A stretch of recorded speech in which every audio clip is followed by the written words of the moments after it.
சீர்காழி அருகே கடற்கரையோர பகுதிகளில் கடந்த அரை மணி நேரத்திற்கும் மேலாக கனமழை பெய்து வருகிறது. விவரங்களோடு செய்தியாளர் பிரசன்னா இணைகிறார். பேசலாம். பிரசன்னா, எந்த அளவிற்கு இப்ப மழையினுடைய தீவிரம் தொடர்ந்து இருக்கு? அதாவது காயத்ரி, சீர்காழி அருகே திருமலைவாசல், பழையார் உள்ளிட்ட கடலோர மீனவ கிராமங்கள் தற்போது கனமழை தொடங்கி பெய்து வந்துருக்கு.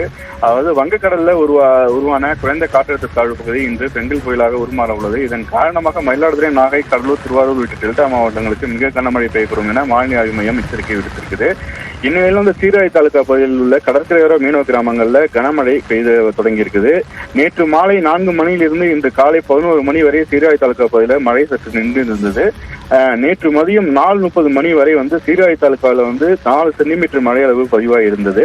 இந்நிலையில் தற்போது திருமலைவாசல், தொடுவாய், கூழையார், பழையார் உள்ளிட்ட மீனவ கிராமங்களில் கடற்கரையோர பகுதியில் கனமழை பெய்து வருகிறது. தாழ்வான பகுதிகளில் தேங்கியிருந்த மழை நீர் வடிந்து வரும் சூழ்நிலையில் தற்போது மீண்டும் மழை பெய்ய தொடங்கி இருக்குது.